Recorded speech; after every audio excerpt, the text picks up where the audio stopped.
깊어가는 가을 저녁에 이 예배에 참석하신 모든 분들을 주님의 이름으로 환영합니다. 코로나가 계속해서 종식되어 있지 않게 되어서 현장에서 또 대면 예배에 참석하시는 분들이 점점 더 귀하게 여겨지는 그러한 시대를 살아가고 있습니다.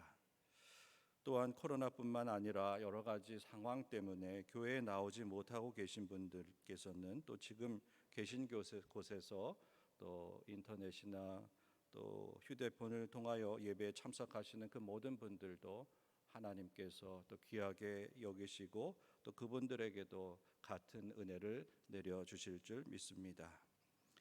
예배는 나의 죄를 고백하는 시간입니다. 이스라엘 백성들이 제사장에게 제물을 가지고 성전을 찾아가는 이유는 딱 한 가지입니다. 자신의 죄를 용서받기 위해서입니다. 그렇다면 우리가 예배에 참여한다고 하는 것도 우리가 그 이스라엘 백성들이 제사장을 찾아가서 죄 용서받기 위해서 제사장을 찾아가는 것과 마찬가지로 우리가 교회 예배에 참석한다고 하는 것 또한 우리의 죄를 용서받기 위해서입니다. 우리가 주일 예배 후에 3일 동안의 삶을 살면서 먼저 내가 어떤 잘못을 저지른 것은 없는지 살펴보는 것이 중요합니다. 그리고 그것을 알게 되면 이 예배 시간을 통해서 하나님 앞에 내어놓고 회개하고 용서받고 또 돌아가는 그러한 은혜가 임하기를 주님의 이름으로 축원합니다. 그렇게 하면 매 예배 시간이 하나님과 대면하는 시간이 됩니다. 우리가 꼭 이 자리에 나와서 예배 드리는 것 중요하지만 또 상황이 여의치 못해서 각자 처한 그곳에서 예배를 드릴 때에 우리가 진심 어린 마음으로 회개하는 마음으로 그 예배에 참여해야 하는 것은 그렇게 할 때에만 우리 하나님과 대면할 수 있다고 하는 것입니다. 하나님께서 내 죄를 용서해 주시고 내게 부족한 것이 무엇이 있는지 살펴보시고 그것들을 채워 주시기 때문입니다. 그렇기 때문에 우리는 이 예배에 참석해서 다른 사람이 죄를 용서받는 것을 우리가 구경하려고 이 자리에 나온 것은 아닙니다. 하나님 앞에서 주일 예배 후 오늘까지 살면서 잘한 것, 잘못한 것이 무엇인지를 먼저 살펴보고 기도하고 우리가 예배에 참여해야 하는 것입니다. 그 삶의 과정 중에서 정말 나 혼자서 해결하기 어려운 문제가 있다면 그 문제들을 주님 앞에 다 내어놓고 말씀드려야 합니다. 이것을 우리는 기도라고 합니다. 우리가 특별 새벽 기도회를 통하여서 정말 내가 가지고 있는 문제, 나만 알고 있는 그 깊은 죄의 문제, 그런 것들이 있다면 우리가 새벽 기도의 시간을 통하여서 그것들을 다 내려놓고 하나님께 도움을 요청하는 그러한 귀한 은혜의 시간이 되시기를 주님의 이름으로 축원을 드립니다. 또한 우리가 대표로 장로님과 권사님이 예배 중에 기도할 때에 나의 기도를 함께 하나님께 올려드려야 합니다. 또 목사님이 설교할 때에 우리 주님께서 나에게 주시는 그 음성이 무엇인지를 귀담아 들어야 합니다. 그리고 그 음성을 들었다면 이제 예배를 마치고 다시 세상에 나아가서 우리의 삶의 자리로 나아가서 살아나갈 때에 주님과 동행하면서 그 말씀대로 살기를 우리가 애쓰고 노력해야 하는 것입니다. 그 과정 중에서 우리가 악한 마귀를 물리치고 승리한 그러한 것이 있으면 다시 예배에 돌아와서 그것을 보고하고 하나님께 감사드리고 또 우리가 잘못하여서 죄에 굴복한 일이 있으면 주님의 전에 나와 회개하고 다시금 용서받고 살아나갈 수 있는 그러한 은혜가 계속해서 이렇게 선순환이 이루어질 때 우리가 하나님과 동행한다고 말할 수 있습니다. 또한 상황이 허락하면 새벽 기도에 참여하여서 매일 주님을 만나는 그러한 삶을 사는 것이 우리에게 필요합니다. 그때마다 하나님과 대화를 통하여서 모든 것들을 내어놓고 다시 들려주시는 그 귀한 말씀을 받고 우리가 힘을 얻어서 나간 그러한 삶을 살게 된다면 우리의 삶이 예배에 참여하지 아니하고 또 새벽 기도에 참여하지 않을 때보다 더 풍성하게 되는 그러한 은혜를 경험하게 될 것입니다. 그리고 우리에게는 속회가 있습니다. 속회를 통해서 속도원들과 함께 예배를 드리고 그 속도원들의 삶을 살피고 나누면서 함께 중보기도 하고 교제하는 그 은혜의 시간을 갖게 된다면 우리의 삶은 더 평탄하게 될 것이고 형통하게 될 것이며 우리가 예상하지 못한 하나님의 복을 경험하게 될 것입니다. 여기에 좀 더 나아가 우리가 말씀나무 아카데미를 통해서 공부하면서 지금 이단이 득세하는 세상에서 흔들림 없이 믿음 생활을 우리가 잘 할 수 있다면 정말 진정한 건강한 신앙인으로 이 세상을 잘 살아나갈 수 있다고 하는 것입니다. 이러한 신앙의 여정이 우리 성도님들 삶 속에서 이루어지기를 주님의 이름으로 축원을 드립니다. 저는 이번 학기에 수요일에 한 분, 주일에 5분과 공부를 하고 있습니다. 신앙 용어 배우기라는 과목입니다. 여기서 성서와 전통에 따라 지켜온 기독교의 신앙의 내용을 체계적으로 살펴보고 있습니다. 그 수업 시간에도 반복해서 말씀을 드렸는데 우리는 신앙의 울타리와 경계를 잘 세워서 거룩한 삶을 살아야 합니다. 그렇기 때문에 우리를 성도라고 불리우는 것입니다. 이스라엘 백성들이 가나안 땅에 정착할 때에 그들이 먼저 한 것은 믿음의 경계를 세우는 것을 가장 중요하게 생각했습니다. 하나님의 선택된 백성으로 하나님이 허락하신 땅에 정착하는 과정은 경계를 정하는 것이었습니다. 사랑하는 성도 여러분, 우리는 이 세상에 살고 있지만 보이지 않는 그 믿음의 경계를 세우고 사는 그리스도인들입니다. 그리고 그 믿음의 경계를 바르게 세울 수 있도록 우리를 도와주는 것이 성경 말씀이고 또 교회의 전통과 바른 가르침입니다. 그러한 성경 말씀과 교회의 전통에 따른 바른 가르침을 통하여서 믿음의 경계를 잘 세우지 못하게 된다면 우리는 하나님 나라에 들어가지 못할 수도 있다고 하는 것입니다. 그래서 오늘 본문도 그것을 강조하고 있습니다. 13절 말씀입니다.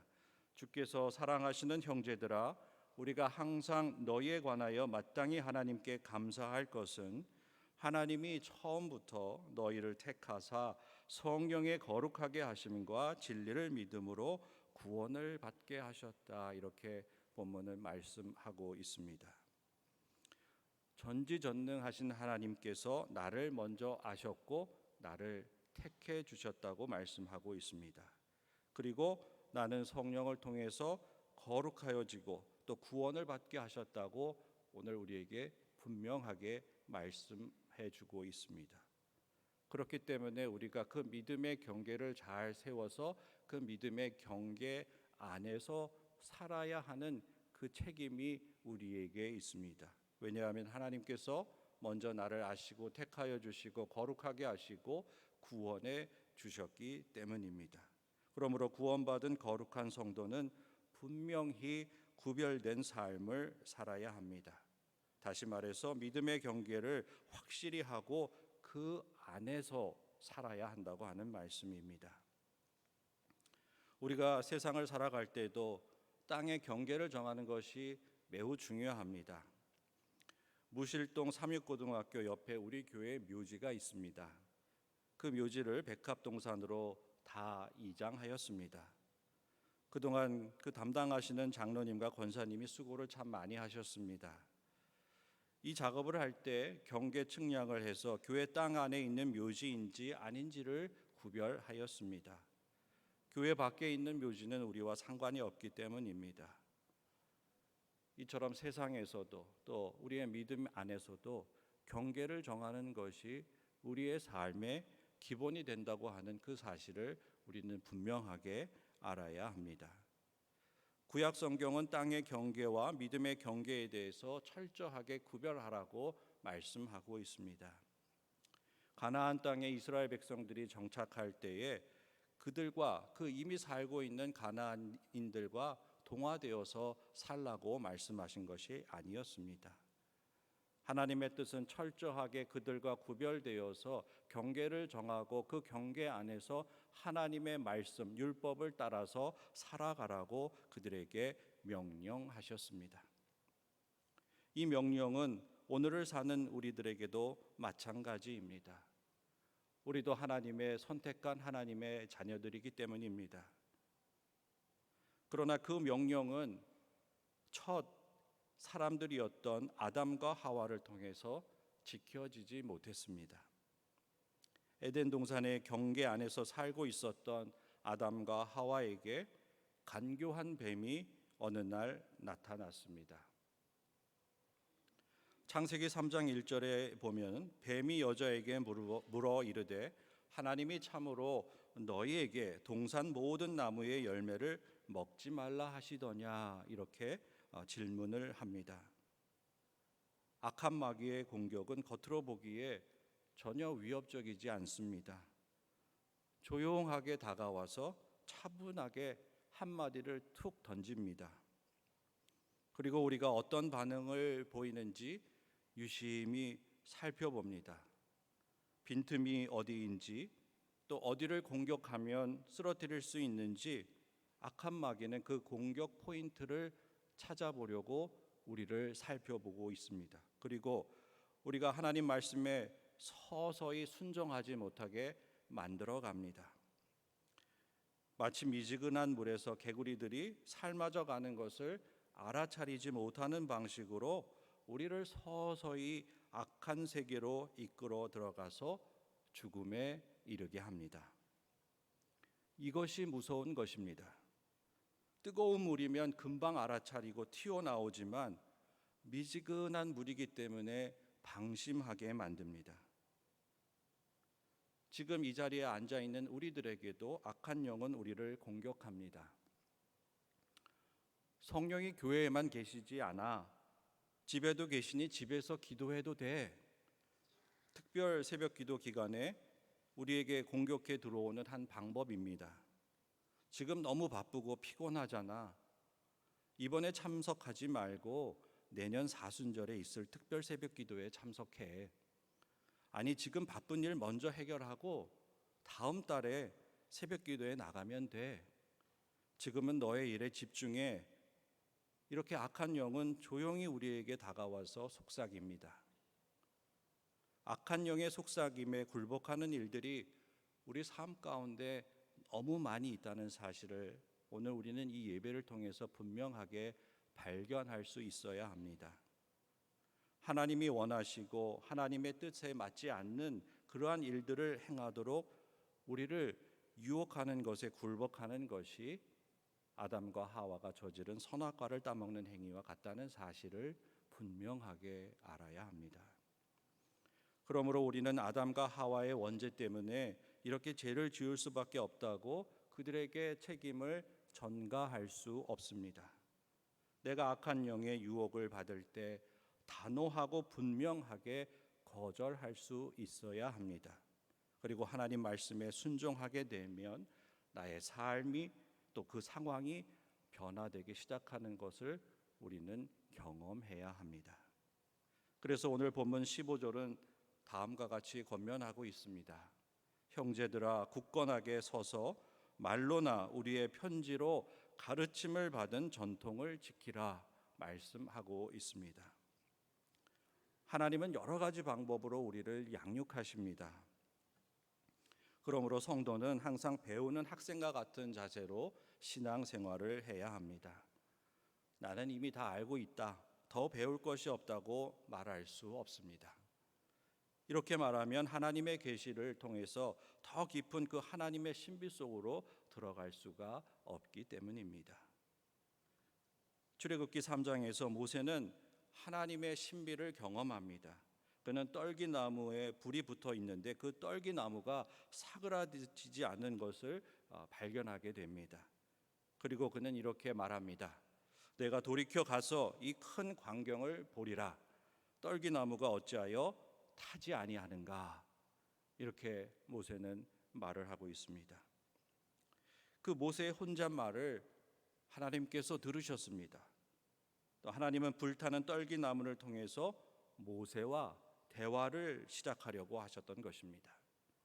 모세와 같이 그 하나님의 부르심에 응답하는 저와 여러분이 되기를 주님의 이름으로 축원합니다. 모세는 처음 이상한 광경을 목격하고 호기심이 생겨서 떨기나무가 있는 곳으로 나아갔습니다. 하나님은 때때로 우리에게 영적 호기심을 자극하시기도 합니다. 그 영적 호기심은 궁금함에 대한 답을 얻는 차원이 아닙니다. 이 영적 호기심을 통해서 하나님은 우리와 소통하기를 원하신다고 하는 것을 우리는 분명하게 알아야 합니다. 이것을 통해서 대화를 시작하려고 하는 것입니다. 출애굽기 3장 4절에 보면 여호와께서 그가 보려고 돌이켜 오는 것을 보셨다고 말씀하고 있습니다. 하나님은 모세의 생각과 행동을 유심히 바라보고 계셨습니다. 사랑하는 성도 여러분, 우리 하나님께서 오늘 이 자리에 참여하신 한 사람 한 사람을 살펴보고 계신다는 그러한 의식을 하시고 그러한 내용을 우리가 분명하게 알고 신앙생활을 하는 저와 여러분이 되기를 간절히 소망합니다. 영적 호기심이 있는 사람은 하나님을 의식하면서 살아갑니다. 하나님께서 나를 살펴보고 계시는구나. 하나님께서 나의 신음소리를 듣고 계시는구나. 하나님께서 내가 힘들지만 부족하지만 하나님께 나아가려고 하는 나의 이 모습을 보고 계시구나 하는 그 생각을 가지고 있다면 우리가 소망을 가지고 또 용기를 가지고 하나님께로 더 가까이 나아갈 수가 있는 것입니다. 그래서 삶 가운데 예상치 못한 일이 일어나게 되더라도 불평을 하거나 낙심하지 않습니다. 그 상황을 맞이하게 되면 혹시 하나님께서 모세와 같이 나와 대화하기를 원하시는 것이 아닐까. 그래서 민감하게 또 하나님께 집중하는 그러한 시간을 우리가 가져야 합니다. 그래서 주님은 예상하지 못한 시간과 장소에서 우리에게 불쑥 나타나시기도 합니다. 성경에 보면 주님이 그렇게 행하실 때마다 제자들은 깜짝 놀라고 주님을 알아보지 못했습니다. 엠마오로 내려가는 제자들과 동행하면서도 제자들은 같이 가는 사람이 주님인지를 알지 못했습니다. 또 물 위를 걸어오는 그러한 주님을 제자들은 귀신이라고 여겼던 것 우리가 잘 알고 있습니다. 오늘 우리가 살아가면서 주님이 나를 찾아오셨는데 우리가 알아차리지 못하고 주님을 그냥 지나가도록 놔둔 적은 없었는지 우리가 살펴보는 저와 여러분이 되기를 간절히 소망합니다. 그래서 창세기에 보면 아브라함처럼 늘 환대하고 대접하고 배려하는 준비하는 그러한 삶을 우리가 살아야 합니다. 하나님을 만날 준비를 하는 그러한 사람은 하나님의 사람들을 대접하고 하나님도 만나고 또 하나님으로부터 복을 누리는 그 은혜를 받게 되기 때문입니다. 창세기 18장에 보면 아브라함의 환대 이야기가 이렇게 시작이 됩니다. 여호와께서 마므레의 상수리 나무들이 있는 곳에서 아브라함에게 나타나시니라. 이 말씀을 묵상하면서 깨닫게 된 것이 조금 전에도 말씀드린 것과 마찬가지로 내가 그동안 하나님을 알아보지 못하고 하나님께서 나에게 찾아오셨는데 그냥 지나쳐버린 일이 얼마나 많이 있었는지를 회개하게 되었습니다. 18장에 나오는 아브라함의 행동을 우리가 주목해 보겠습니다. 날이 뜨거울 때에 그가 장막문에 앉아 있다가 눈을 들어본즉 사람 셋이 맞은편에 서 있는지라. 이렇게 성경은 이야기합니다. 아브라함은 시원한 곳에서 즐길 수 있었지만 그렇게 하고 있지 않았습니다. 시원한 곳에서 쉬지 아니하고 뜨거운 날씨임에도 불구하고 그는 장막문 앞에 앉아서 밖을 살피고 있었습니다. 이런 날씨에 지나가는 사람이 있으면 집으로 초대해서 대접하기 위해서였습니다. 그때 아브라함은 세 사람을 발견하게 됩니다. 그리고 달려나갑니다. 그리고 그들 앞에 몸을 땅에 굽혀서 영접을 합니다. 내가 주께 은혜를 입었사오면 원하건대 종을 떠나 지나가지 마옵시고 제가 물을 조금 가져오게 하사 당신들의 발을 씻으시고 나무 아래서 쉬소서. 이렇게 말하고 있습니다. 사랑하는 성도 여러분, 부지 중에 환대하고 영접함으로 하나님의 복을 누리시는 우리 성도님들이 다 되시기를 주님의 이름으로 축원을 드립니다. 아브라함의 환대 사건을 통해서 그동안 우리들이 얼마나 많이 하나님께서 우리를 방문하셨는지를 알아차리지 못함을 우리는 회개해야 합니다. 작은 자에게 냉수 한 그릇 대접한 사람이 구원받게 된다는 그 사실을 기억하면서 우리는 이 땅에 있는 이방인과 나그네를 대접하고 환대하는 일이 얼마나 큰 축복의 통로가 되는 삶을 사는 것인지를 기억하고 실천하는 저와 여러분이 되기를 주님의 이름으로 축원합니다. 아담과 아브라함과 모세를 통해서 우리가 기억해야 하는 것이 하나 있습니다. 하나님이 허락해 주신 그 은혜의 경계 안에 있을 때에는 하나님과 늘 동행하고 교제하고 소통할 수가 있었습니다. 아담과 하와가 에덴 동산에 있을 때는 그렇게 했습니다. 그런데 그들이 에덴 동산에서 쫓겨나서 하나님의 그 경계 밖에서 살게 되면서부터 하나님께서 그들을 찾아오실 때만 만날 수가 있게 되었습니다. 그래서 성경을 보면 아브라함과 모세는 늘 자기들이 원한다고 하나님을 만날 수는 없었습니다.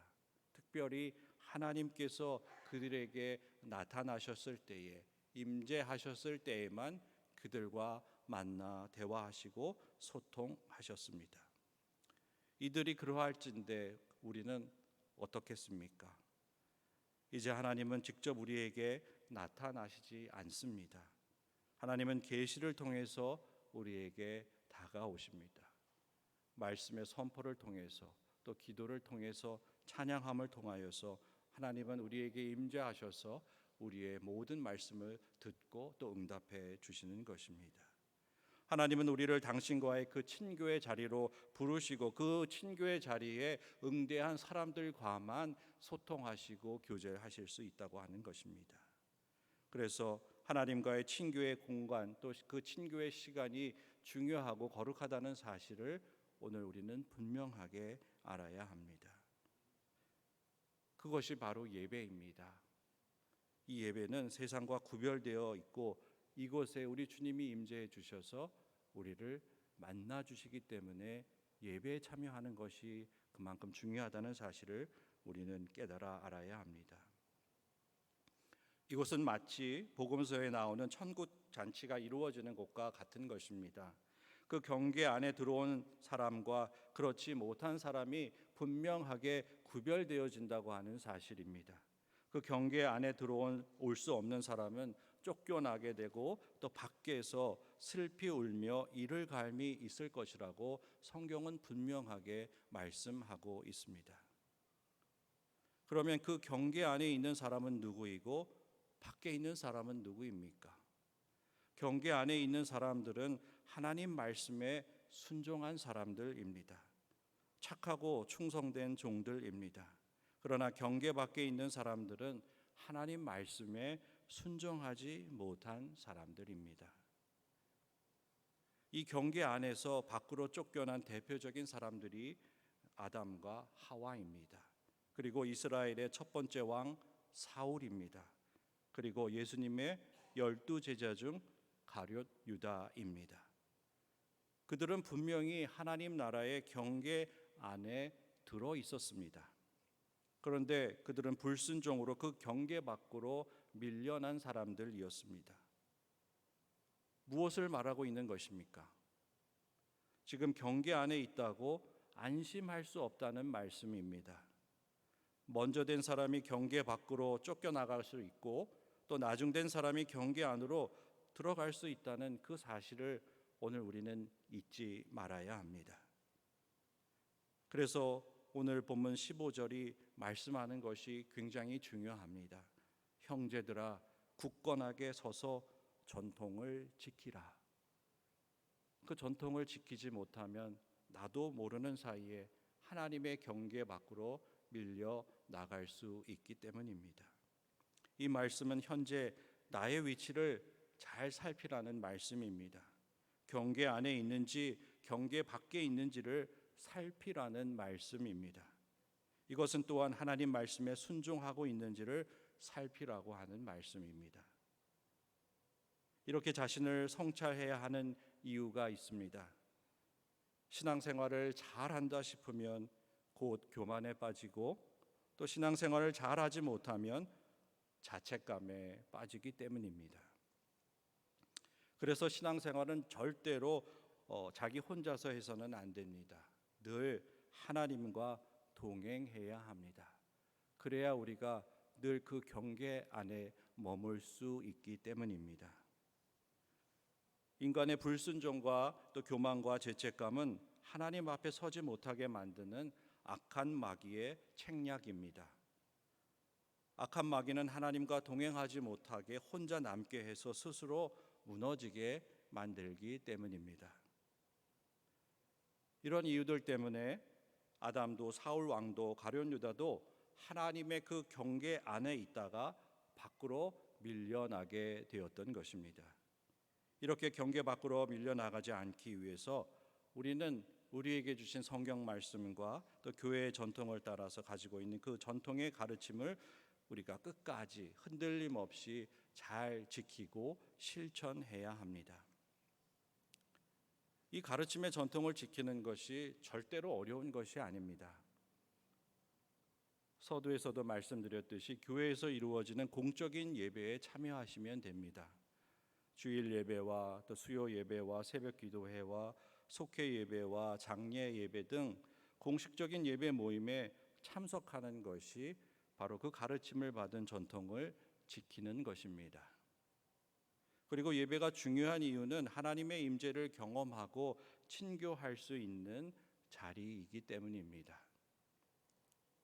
그래서 죄의 본질은 계명을 주시는 하나님에 대한 불순종에 있고 또 죄의 본질은 하나님과의 관계를 단절시키는 데 있습니다. 그래서 예배는 순종의 자리로 나가게 하고 하나님과의 관계를 회복시킵니다. 그래서 이렇게 공적인 예배에 매번 참여하실 때는 더 하나님과 관계가 돈독해질 수 있지만 그렇지 못하면 소원해질 수밖에 없는 것입니다. 이것은 우리 인간 세상에서의 삶에서도 마찬가지입니다.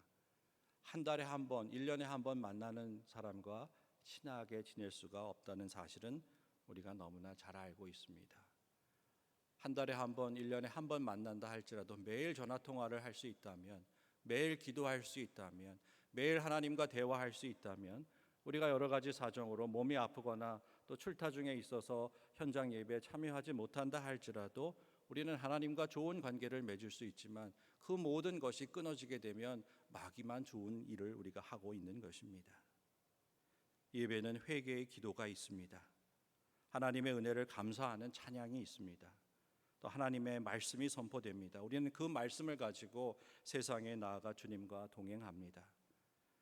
그래서 신앙의 삶은 예배를 중심으로 시작하고 또 끝을 맺고 다시 예배로 시작해야 합니다. 하나님과 동행하는 것이 바로 예배를 통해 순환되고 있다는 사실을 아는 것이 그 가르침을 받은 전통을 지키는 것입니다. 신앙의 기본인 예배의 자리를 지키는 것은 결코 작은 일이 아닙니다. 선악을 알게 하는 과일 한 쪽 먹은 아담의 행동이 별것 아닌 것처럼 보인다면 가르침을 받은 전통의 중요성을 제대로 알지 못하는 것입니다. 블레셋과 전쟁을 앞두고 긴박한 상황 가운데에서 사무엘 선지자가 약속된 시간에 오지 않아서 대신 제사를 드린 사울 왕을 이해하고 두둔한다면 이 또한 하나님의 뜻을 제대로 알지 못하는 것입니다.